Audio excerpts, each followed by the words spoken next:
Welcome to NTD News Today. I'm Kevin Hogan. Let's take a look at our top stories. In a major speech in Moscow, President Putin announced the suspension of a key nuclear arms treaty with the U.S. while blaming the Ukraine war on the West. U.S. Secretary of State Antony Blinken calls Putin irresponsible for suspending the treaty as NATO urges Moscow to think twice. Warnings of cancer-causing pollutants in East Palestine, Ohio.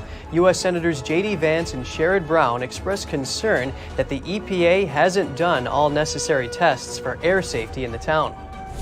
Excavating contaminated soil and water, remediation efforts continue following the toxic train derailment. We bring you an update from a reporter covering the story on the ground.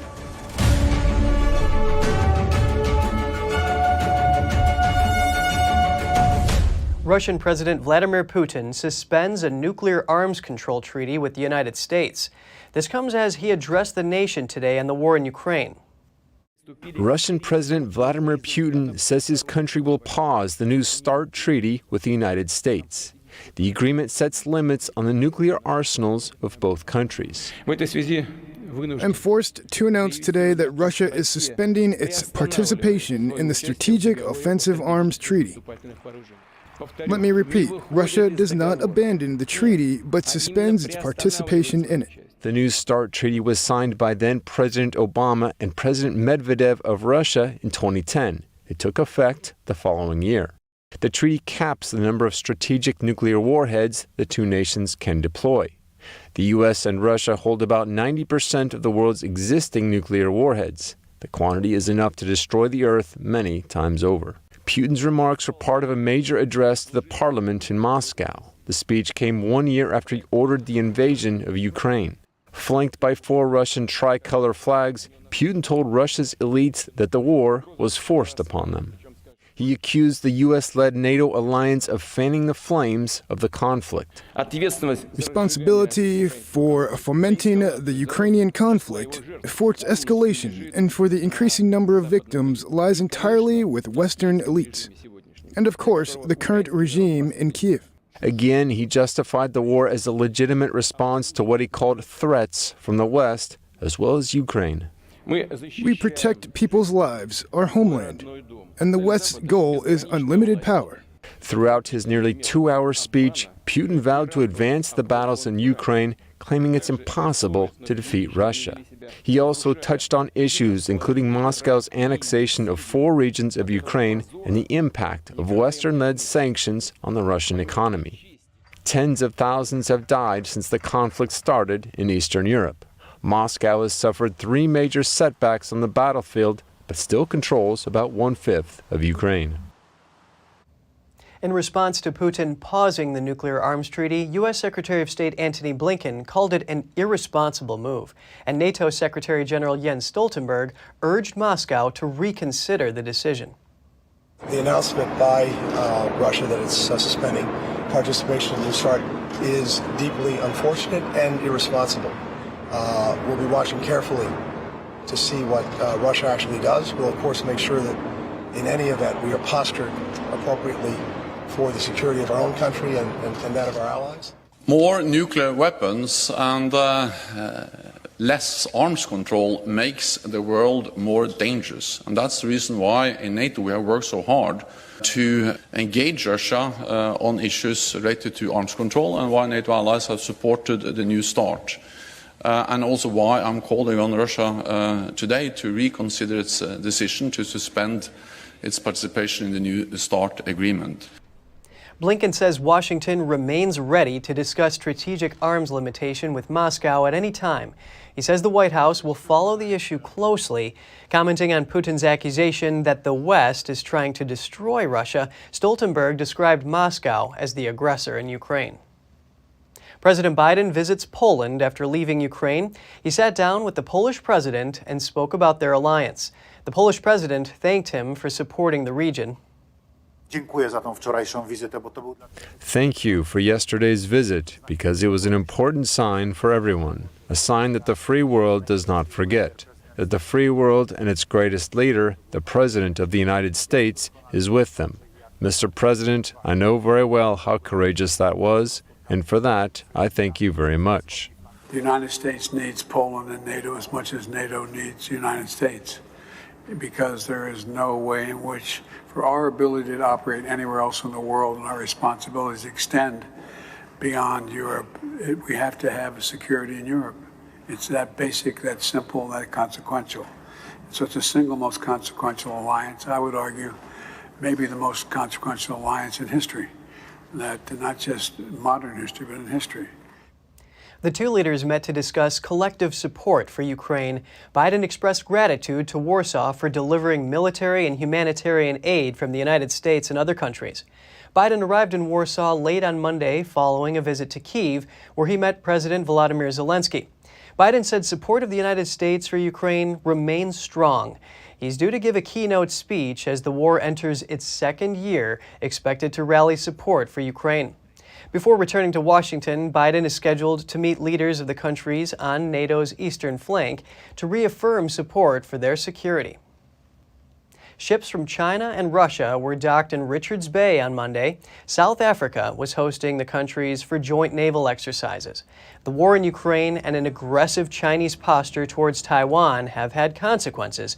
World powers are competing for influence in Africa as global tensions deepen. South Africa calls the drills routine, but 6 South Africa-based diplomats, all from NATO or EU countries, say they condemn the drills. South Africa abstained from voting on a UN resolution last year condemning Russia. It says it maintains a neutral stance on Ukraine. A large white balloon was seen floating east of Hawaii. It was spotted along a route that airlines use to fly from the west coast to Hawaii. Multiple pilots have reported the object. U.S. Indo-Pacific Command told The Drive it is aware of the reports but offered no further information. Aviation enthusiasts became aware that a military patrol aircraft headed in the direction of the balloon, but then turned off its transponder and could no longer be tracked. It's not clear if the aircraft was on a mission to gather information about the balloon. This isn't the first time mysterious balloons have showed up in the area. A year ago, a balloon belonging to a Chinese spy program was found off of Hawaii's northernmost large island. It's also where the U.S. keeps a sensitive missile defense test site. U.S. Chief of Space Operations General Bradley Chance Saltzman says space has fundamentally changed and that China is the most challenging threat, followed by Russia. He says a growing arms race has altered the space paradigm.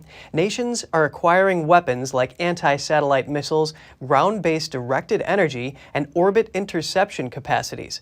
The start of the current space race could be seen as early as 1985, when the U.S. fired a missile to shoot down a satellite. China did the same in 2007, and India followed in 2019. Russia shot down a satellite as recently as late 2021. Saltzman says that instead of missiles shot at satellites, laser weapons or powerful microwaves could cause damage more efficiently. He predicts that space is going to become more crowded, so having standards of conduct in place would make things safer. Senators J.D. Vance and Sherrod Brown are sounding the alarm. The pair of Ohio lawmakers say there could be highly toxic, cancer-causing pollutants in East Palestine. Meanwhile, the town's mayor gave a strong thumbs down to President Biden's Ukraine trip.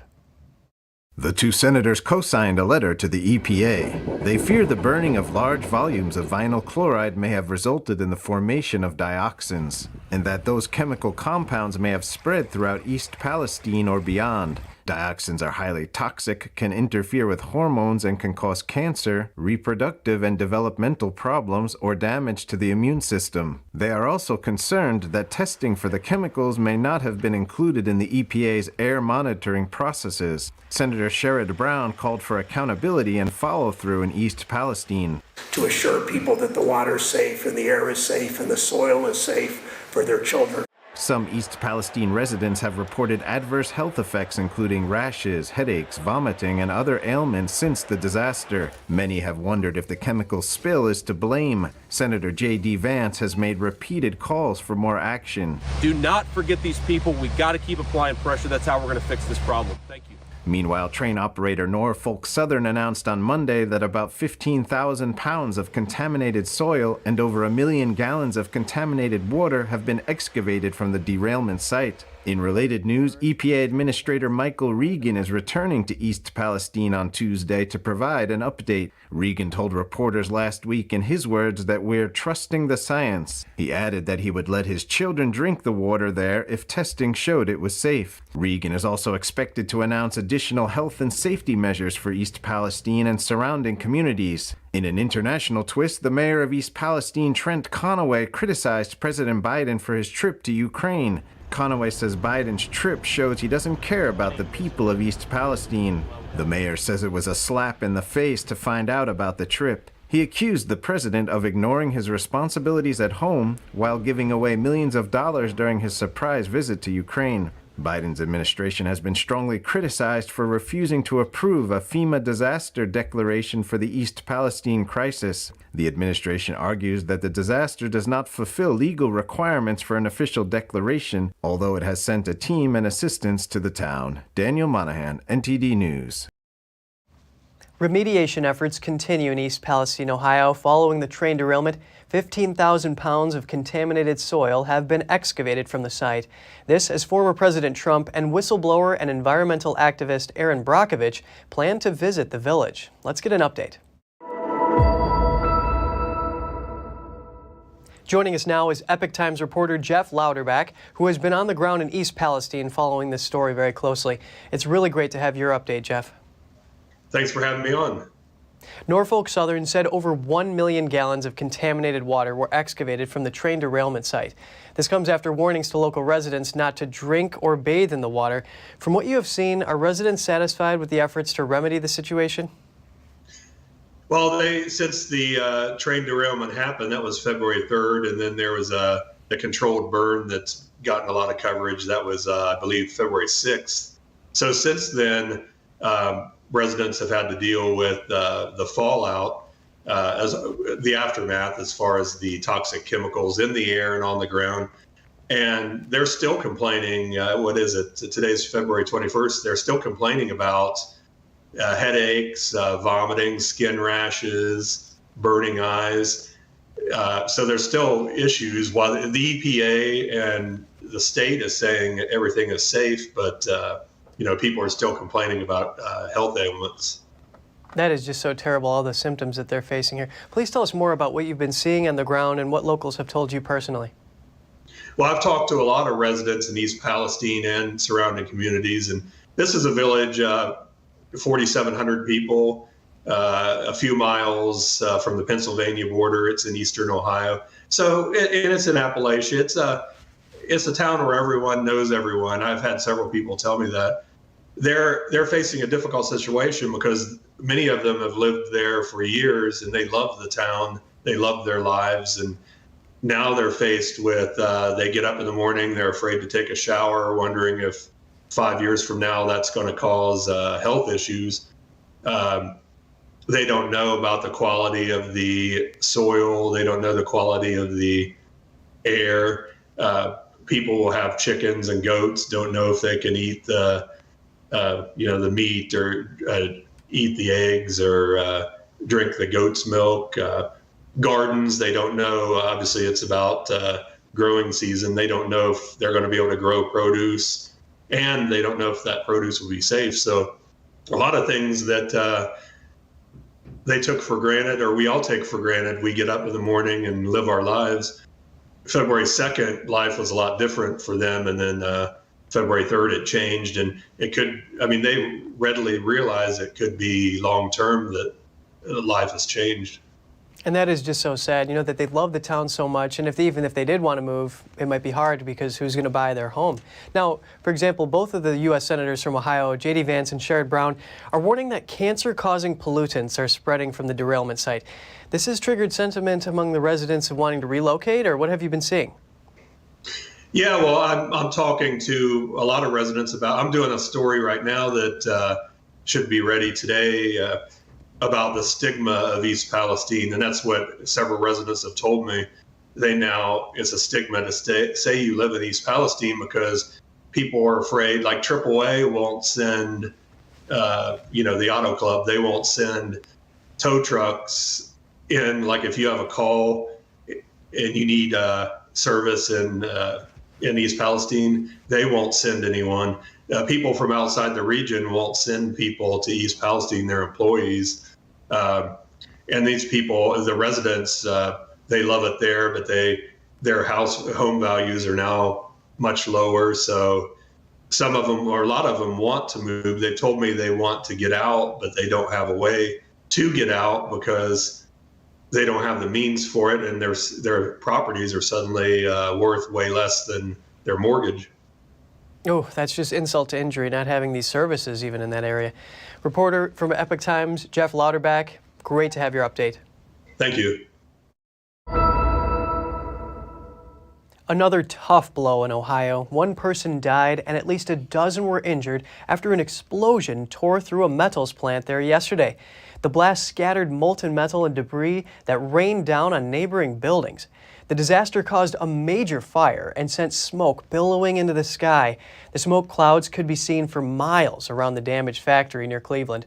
All of those injured were on site. The falling debris thankfully spared people at neighboring businesses.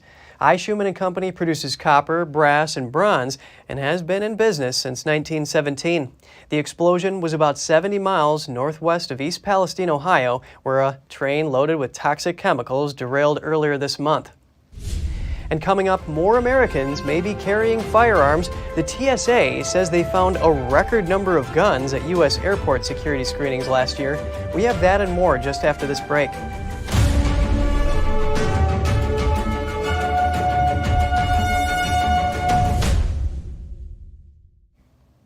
Over 24 groups are opposing the Biden administration's plans to allow more men to compete in women's sports and use the same locker rooms. A coalition of lawyers, parents, civil rights groups, and former education officials wrote a letter to Education Secretary Miguel Cardona.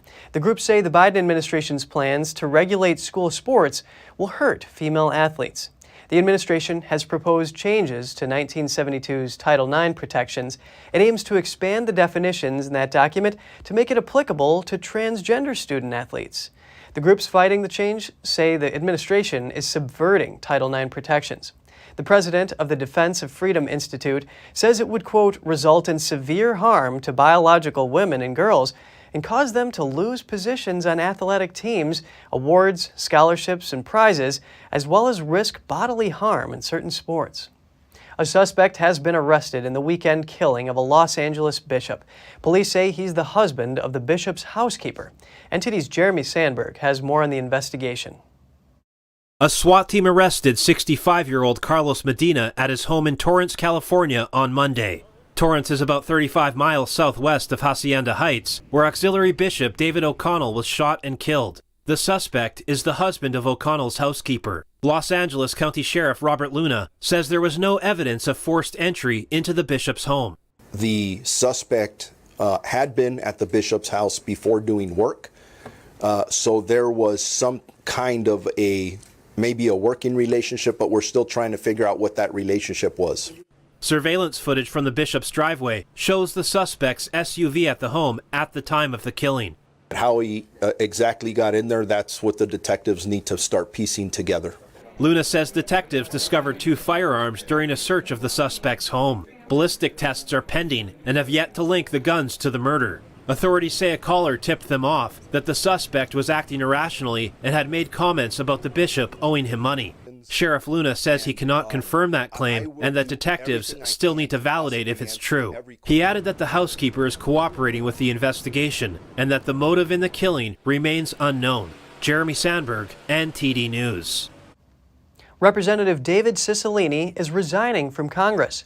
CNN reports that a source familiar with the matter says the Rhode Island Democrat will step down on June 1st to run the Rhode Island Community Foundation.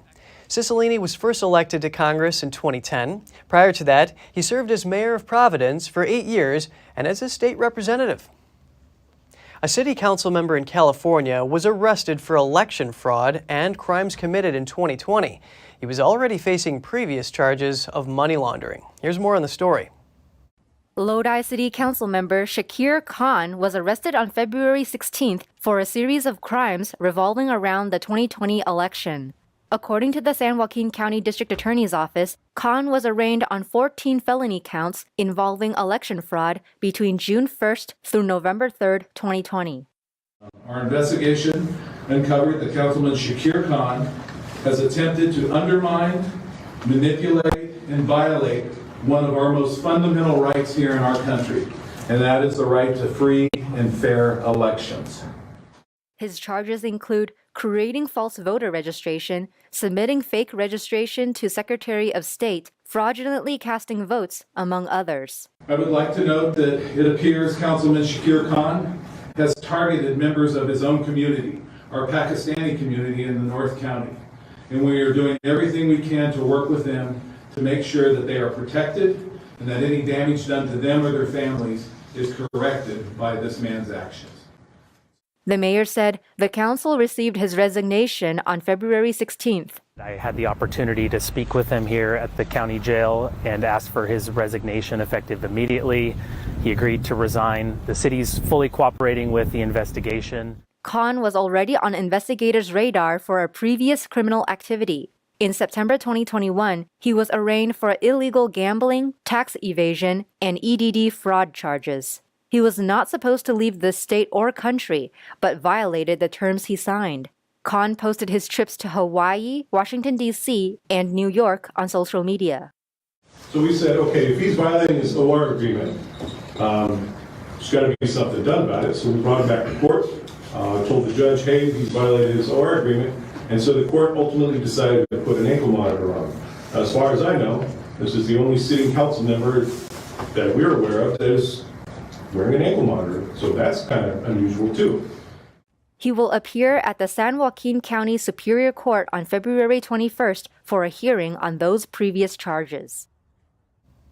The TSA says a record number of guns were found at airport checkpoints in the U.S. last year. Officials attribute the climb in numbers to more Americans carrying firearms. NTD's Jeremy Sandberg has more on what experts and officials have to say about it. Head of the Transportation Safety Administration, David Pekoski, says the number of guns found at airport checkpoints last year was around 6,500, up from 6,000 the year before. We think the reason we're seeing it is because what we see in our checkpoints really reflects what we're seeing in society, and in society there are more people carrying firearms. Experts don't think it's an epidemic of would-be hijackers. Nearly everyone caught claims to have forgotten they had their gun with them. Officials say bringing a gun into a secure area of an airport or airplane creates unnecessary risks, and that taking firearms to a screening checkpoint can delay other passengers. Guns don't belong on airplanes, they don't belong in the secured area of an airport, and they certainly don't belong at our security checkpoints. Pekoski says the trend has been increasing over the years. He says what's concerning is that close to 90% of the guns are loaded. We will gradually increase the penalties to really reinforce to people to pay attention to the requirements, to the regulations that are out there, and make it safe and secure for everybody in the travel. The maximum penalty for being caught is close to $15,000. Repercussions vary depending on local and state laws. The person could be arrested and have their gun confiscated. Those caught will also lose TSA pre-screening eligibility and could be subject to enhanced screening. Air passengers are allowed to travel with a gun if they declare it to their air carrier and put it in their checked baggage. Jeremy Sandberg, NTD News. We have a recall to pass along involving a popular baby formula. Reckitt says it's voluntarily recalling 2 batches of its Pro-Sobi formula. The company says it's recalling the 12.9-ounce cans out of an abundance of caution because bacteria might have contaminated the formula. The recall affects 145,000 cans distributed in the United States, Guam, and Puerto Rico.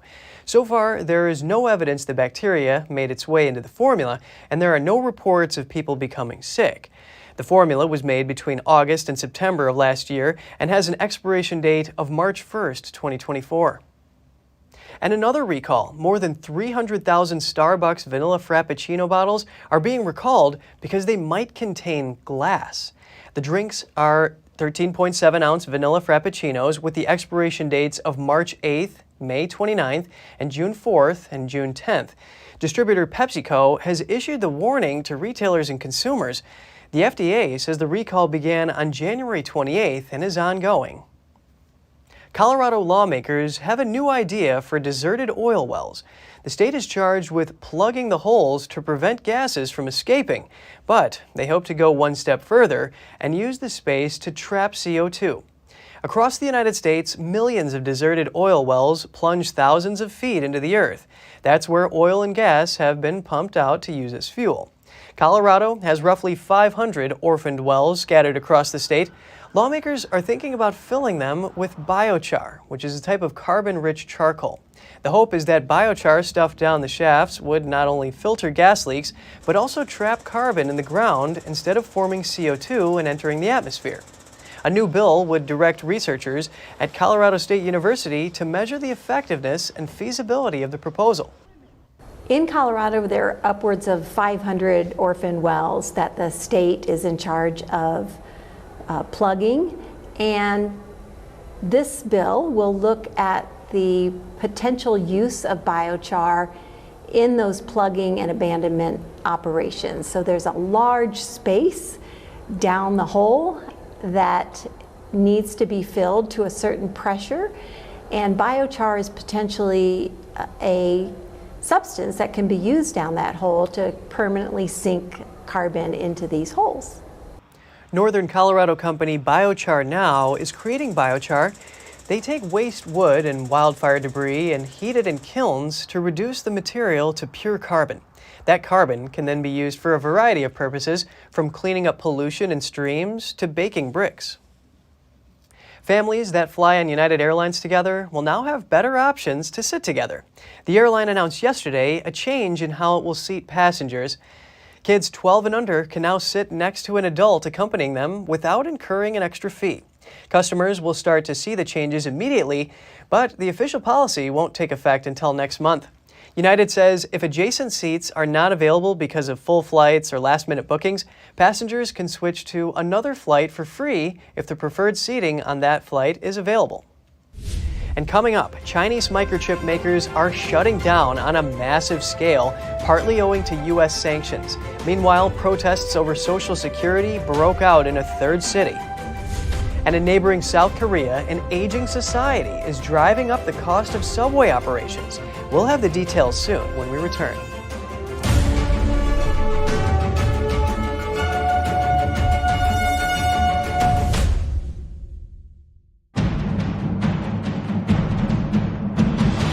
A performance that truly matters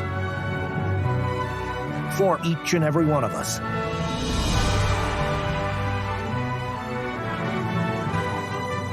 This is what you've been waiting for. See it at least once in your lifetime. Get tickets now at shenyun.com. The Fixture Pioneer, CGM. Professional AI intelligent fixtures. All-round integration of 4 systems. High precision, high durability, high quality. 2-micrometer repetition accuracy. More than 80 patent certificates. ISO 9001 approved. Precision clamping to meet your every need. CGM has it all. Pride of Taiwan. CGM.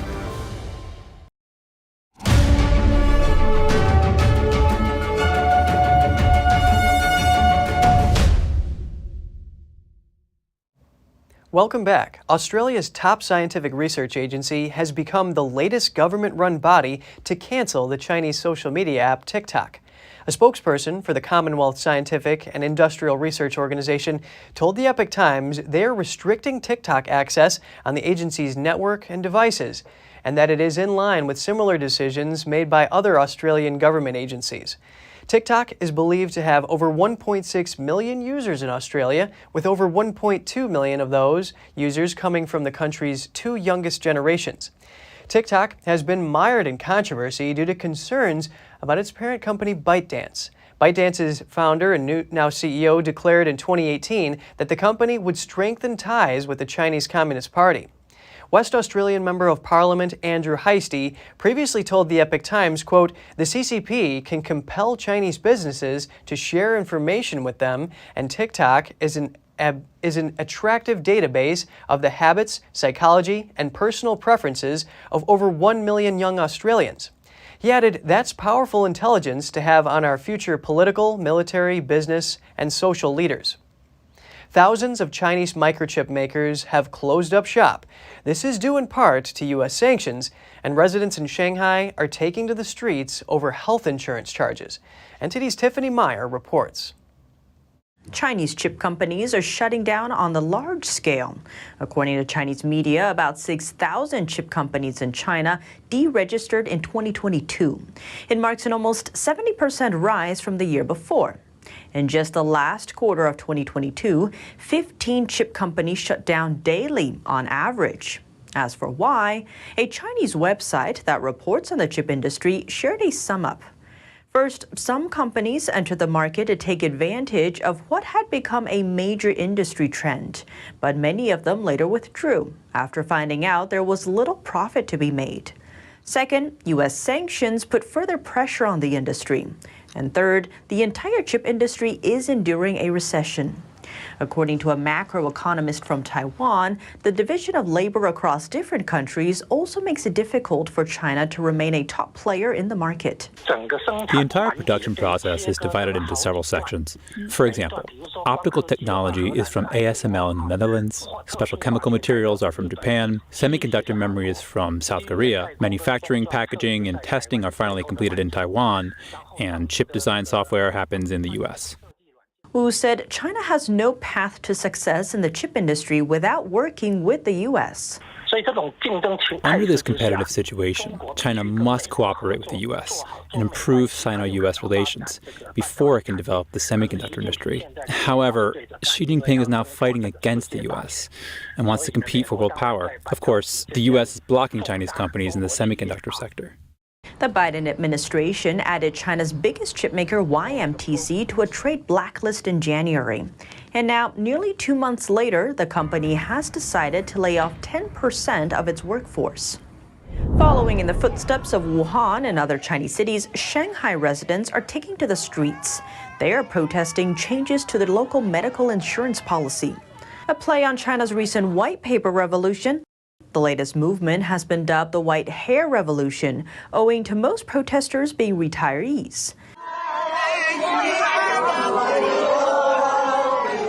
Video clips circulating online show hundreds of Shanghai residents singing on the streets.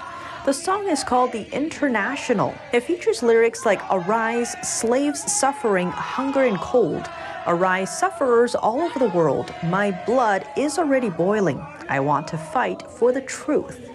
Some protesters were also heard shouting, "Give me back the money. I need to survive." Retirees in several Chinese cities are seeing their medical benefits slashed. In some cases, residents report no longer being able to afford the medicines they need. Last week, tens of thousands of protesters took to the streets in Wuhan and northern China's Dalian city to oppose the benefits cut. In South Korea, free subway rides for the elderly have become a political headache as the population rapidly ages and subway operating costs soar. Every day, 71-year-old Park Gyun-sun rides the sprawling subway of Seoul, delivering flowers, documents, and other packages around the South Korean capital. People call this sort of work silver delivery because it's popular among senior citizens who are entitled to ride the city's networks for free. Park can earn up to $550 a month due to the lack of transportation costs.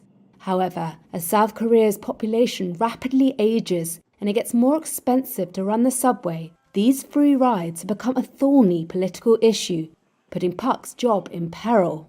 We're a bit nervous if we are asked to pay for a metro ticket. If we have to pay for the subway, we will have to think about alternative jobs. The Seoul Metropolitan government should think a lot about this. It's a job for the elderly, and if it's gone, the elderly have no place to work. Free rides have been a perk enjoyed nationally by those 65 and older for 4 decades and are credited with keeping senior citizens active. However, some cities are now threatening steep fare hikes or to raise the eligible age unless the national government shoulders some of the cost. The Finance Ministry is staunchly opposed, It says it has funded building and improving subway systems, and the cities should shoulder operating costs. In December, Seoul unveiled plans to hike fares by as much as 30%, although free rides for the elderly will remain in place. Bae Ki-gun is the owner of Silver Quick subway delivery service, where Puck works. He says his business doesn't work without free tickets. The recruitment criteria were set based on current subway fares because delivery work requires employees to travel a lot by subway, and it costs a lot. That's why we recruit senior citizens over 65. We've tried before, but it's not possible to hire people under the age of 65 in this field. The issue is a political headache for President Yoon Suk-yeol. He promised fiscal consolidation upon taking office in May, but also counts elderly voters as a key support base. Currently, more than 18% of South Korea's population of 51 million is aged 65 or older. That's forecast to balloon to 40% by 2050. When asked for comment, Yoon's office said it will review whether local governments can hike up the age for free rides. A Gallup poll last week showed 60% of Koreans support raising the minimum to 70 years old. Japan may need to draw a new map. After a recount, the country discovered more than 7,200 new islands within its territory. The former official tally of islands was about 6,800. The new finding means that number is more than doubling. The old count dates back more than 40 years when statistics relied on flipping through paper maps. So a small island group may be mistaken for one island. The latest count employs the more accurate digital mapping techniques. It also includes smaller islands and sandbanks. But the revised number doesn't mean Japan is expanding its territory, because all of the islands are within the country's present territorial waters and exclusive economic zone. And if you have any news tips or feedback for the show, don't hesitate to email us at news.today@ntd.com. And just ahead, another violent earthquake struck Turkey and Syria yesterday. At least 8 people were killed and nearly 300 injured as the nations are still recovering from earlier quakes. And thousands of people gathered in Oxford, England to protest proposed changes to traffic laws. It would limit where cars can drive. More shortly here on NTD News Today.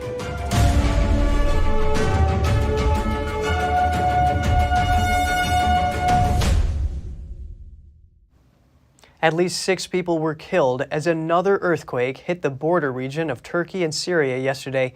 The magnitude 6.4 quake hit just as rescue work from the first devastating earthquake was winding down. This quake was followed by 90 aftershocks. All this is fresh trauma to residents left homeless and living in tents by the nearly magnitude 8 earthquake in early February. More than 40,000 people were killed in Turkey in the initial quake, officials say, while the toll in neighboring Syria stands at around 6,000.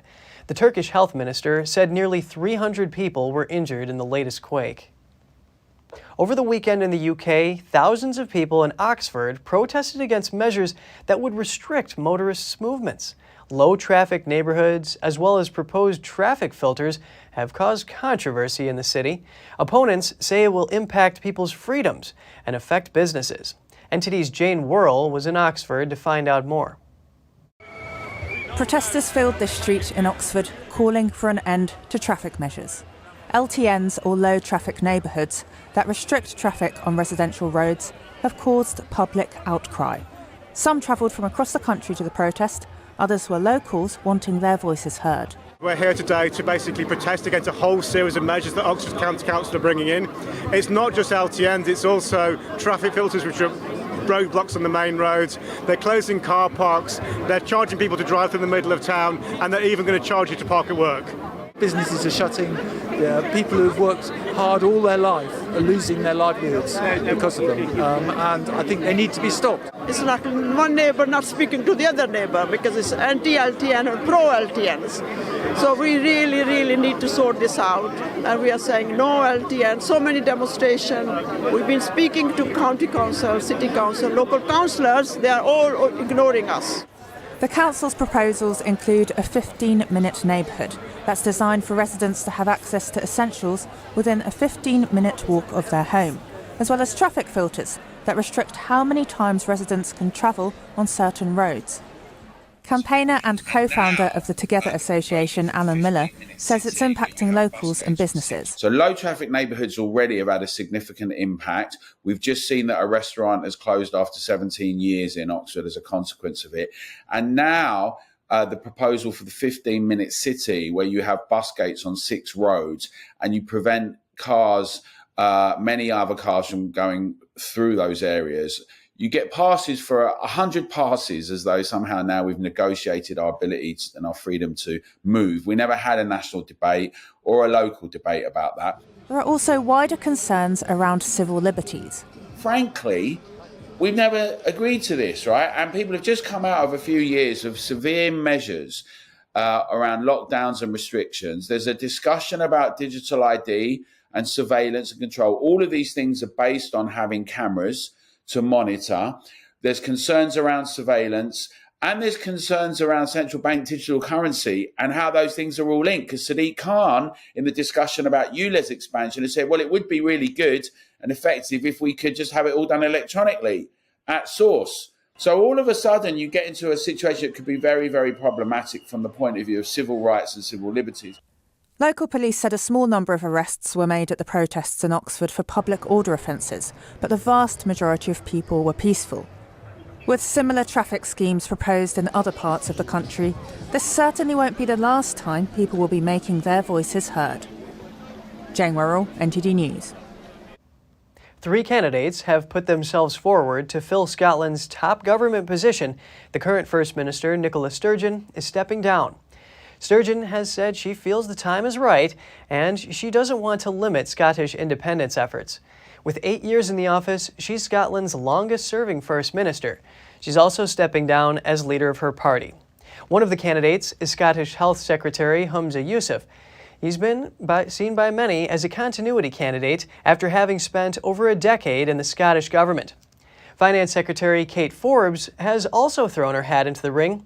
A recent newspaper poll found she was the most popular candidate, but Forbes may struggle to win over Progressive Party members due to her views on abortion, same-sex marriage, and transgender issues. The third candidate is member of the Scottish Parliament, Ash Regan. She's also opposed to the Scottish Government's gender recognition changes. She even stepped down from her role as Community Safety Minister to enable her to vote against the legislation. Regan lacks the cabinet experience that the other candidates have, but has won backing from an influential member of Parliament. Brick, wood, or cocaine? With the huge quantity of drugs being seized in Ecuador, the country has decided to put it to use as a unique new construction material. The amount of drugs seized in Ecuador in 2021 exceeded 230 tons. Police say most of that is cocaine. The story in 2022 wasn't much different. In fact, the quantity of drugs confiscated exceeds the available space at 27 police warehouses, where police keep the drugs until destroying them. The record amounts also exceed the capacity of the ovens normally used for incineration. Now the country is using some of the excess cocaine as construction material. First thing to be done is to bring the drug and pulverize it. Where? In an appropriate machine, a grinder. It's then put in a hole in the ground. In that hole, you place the drug and then mix it. It's like making concrete for the foundation of a house. That mix is then placed into holes that are its final place, where the mixture will remain. Hundreds of blocks of cocaine hydrochloride and coca paste arrive each week to a waste treatment plant. Workers then break it down along with glass, expired medicines, and oil waste. The powder is then mixed with other material to produce cement to be used in construction. Authorities are using this process to fill a 50-foot deep hole with layers of the concrete. It will later form a warehouse floor. The process is helping to free up police drug collection centers. And still to come, a new project to connect a Mexican tourist city to ancient jungles and Mayan historical sites is causing concerns. Experts say the ecosystem is too fragile. In Australia, competition from multinational companies is straining the survival of family-owned tugboat businesses. Stay tuned for more on that when we return.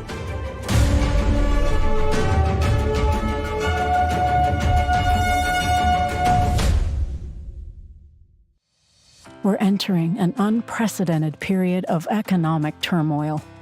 The economy is unstable, our government is in shambles, and the global war on energy has created a domestic crisis. Americans need a way to protect their financial future. One way to ensure your wealth in retirement is by purchasing physical gold and silver. We can help.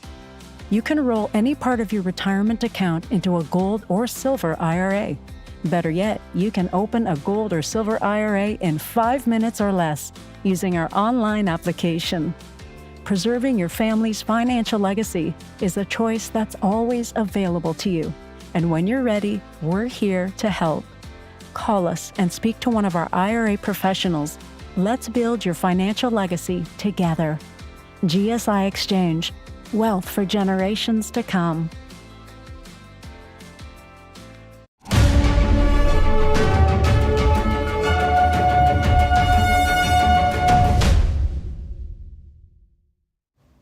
Good to have you back with us. Pristine wilderness and ancient cave systems in Mexico's Yucatan Peninsula are critically endangered by a government railway project. That's according to droves of scientists and environmental activists. Parts of Mexico's remote southern jungles have barely changed since the time of ancient Maya. But now, scientists and environmental activists say the pristine wilderness and ancient cave systems beneath the jungle floor of the Yucatan Peninsula are critically endangered. It's due to a new government railway project, the Tren Maya, which aims to bring connectivity and economic benefits to deprived areas. The 910-mile-long rail line is set to connect Mexico's top tourist destination, Cancun, to the ancient Mayan temples of Chichen Itza and Palenque. But experts warn the train will disrupt wildlife routes and already fragile ecosystems. Local guide Ismael Lara shares the concerns. Here we suffer from a terrible drought. From April to May onwards, temperatures reach 104 degrees Fahrenheit or 40 degrees Celsius. And unfortunately, we don't have a water supply. These animals have to migrate to other places to find water. The train will split the jungle and will interrupt these animals' way to find water. President Andrés Manuel López Obrador has pledged to finish the flagship rail route by the end of 2023. But the $20 billion project has divided Mexicans and raised questions of how best to balance economic progress with environmental responsibility. Mexico's tourism agency, charter of the project, says the railway will lift more than 1 million people out of poverty and create up to 715,000 new jobs by 2030. But it will also bring the modern world closer to vulnerable species such as jaguars and bats. The train will pass above a system of thousands of subterranean caves carved out from the region's soft limestone bedrock by water over millions of years. Scientists and activists say the government has cut corners in environmental risk assessments in an attempt to complete the project, while López Obrador is still in office. One environmentalist told Reuters they spotted construction material leaking into a cave, affecting water supplied to people and animals living on the peninsula.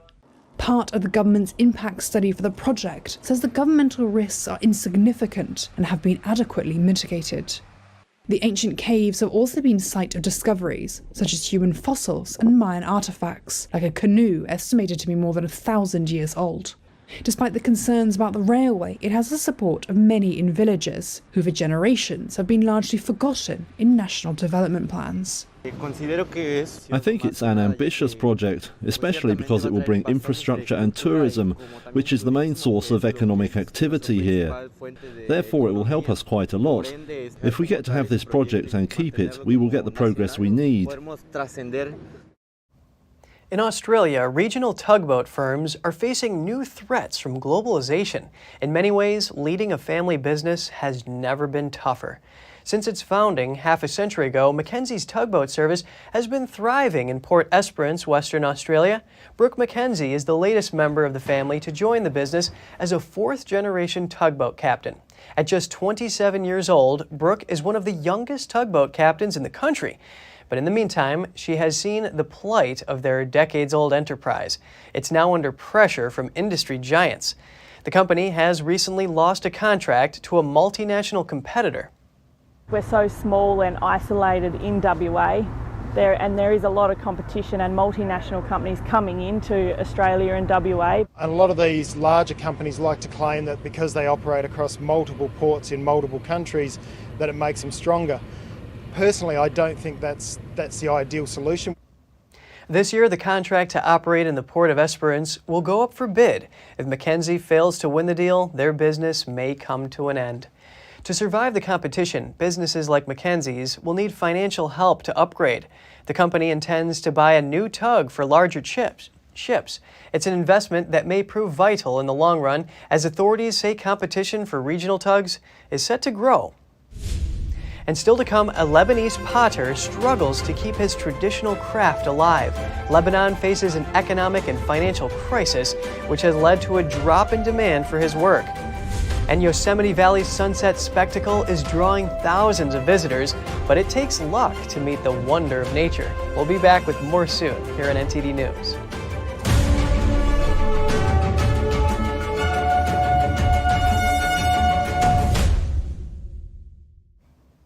A Lebanese potter is fighting to keep a traditional craft alive. For nearly 3 years, Lebanon has been grappling with an economic and financial crisis that has led to a drop in demand for handcrafted pottery. NTD's Andrew Thomas has more. This is Khaled Daw's pottery workshop. The traditional craft of pottery can be traced back thousands of years ago to the Phoenicians. That ancient pottery was exported on mules to neighboring Lebanon. Daw has been making pottery for over 34 years. My relationship with this craft is more sentimental than it is work. This craft is artistic more than it is functional. This profession has creativity. It has beauty in the work. Lebanon's pottery workshops have declined over the years, with the craft facing difficulties due to Lebanon's economic crisis. This is what motivates us to be creative and find ways to keep on going. We faced many crises, no doubt, but to be honest, this is the biggest and deepest crisis that Lebanon has faced that I know of, since I opened my eyes and until today. Daw explains he has had to be resourceful to keep the craft alive. We have had our customers for decades. They are also struggling to continue. We are trying to continue together. We are cooperating all together for this craft to remain, because this craft is suffering from extinction. Extinction in Lebanon, by all means. Daw inherited this plot of land in front of the workshop from his father and built a wood-fired oven. He hopes this approach can help keep the workshop's doors open. This is a new oven that I built to burn wood, similar to the way our ancestors worked. Fuel is very expensive now. Economically, it is no longer a winning equation. So I built this wood oven. We will see if we will be able to continue with this method, or we will have to close down for sure. But Daw fears the craft could become extinct. His is one of 2 workshops left in the area that still work with the clay in this traditional way. Despite the challenges, Daw refuses to let go or close down the workshop. His work is more than a profession, it's his passion. Andrew Thomas, NTD News. Carnival festivities in Cologne have peaked with a colorful parade through the city. The traditional Rose Monday parade is one of Europe's biggest street parties. Aloft they cheer as one of Europe's biggest carnival parades begins. It is a traditional greeting associated with the Cologne Carnival. Accompanied by music and cheers of Cole Aloft, floats and tractors proceed along 4-mile route through the city. Members of local carnival clubs throw sweets and bunches of flowers into the crowd. It's a riotous event of music, color, and dancing that winds its way through historic streets and past the ancient cathedral. A beautiful natural phenomenon in California's Yosemite National Park is captivating visitors. It only occurs for a few short weeks each February. The valley's Horsetail Fall flows over the eastern edge of El Capitan, the world's largest exposed granite boulder. When the sun sets at a specific angle, the small waterfall glows orange against the light, making it look like it's on fire. But the spectacle doesn't come around very often. It can only happen when the skies are clear and when the waterfall is flowing. This year, the water spread out in a mist, giving a pinkish glow to the rock. It's a hit and miss kind of thing. I was here, I remember being here a few years ago. It was absolutely beautiful. We were here, and then literally 5 minutes before it was going to start, a cloud came in and just destroyed it. So it's one of those things where we always recommend to people, hey, if you really want to see it, if you can, give yourself more than one night. So we've been here plenty of times in the spring and summer, but this is my first time here in the winter, and I'm hoping it turns out to be fabulous. Thousands of visitors from all over the world gather in the park. Many of them are photo enthusiasts and nature lovers. Given the popularity of the site, park authorities have put a limit on arrivals to avoid overcrowding and congestion. At the moment, entry is only possible by reservation. In the Bahamas, a daring dog takes on a 12-foot hammerhead shark, and it was all caught on camera. It happened off the coast of Exuma. You can hear the passengers who are on a boat tour gasp and scream as the dog leaps into the water and appears to fight the shark. Then the dog manages to get away. The Exuma Water Sports Company says the feisty pup lives on the private island. It's unclear if the dog was defending its home or just looking to play with the shark. Either way, the dog escaped the incident unharmed, and hopefully the shark did too. That's all for today's program. I'm Kevin Hogan, NTD News, New York City.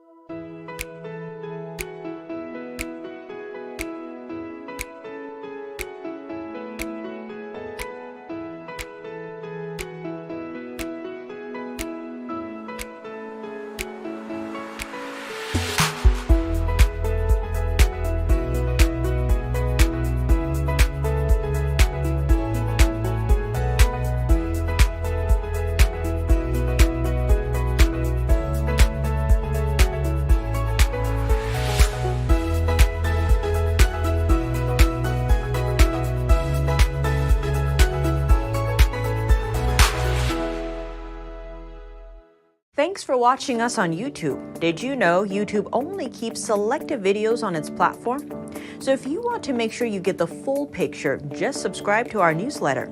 Go to newsletter.ntd.com and sign up. It's free.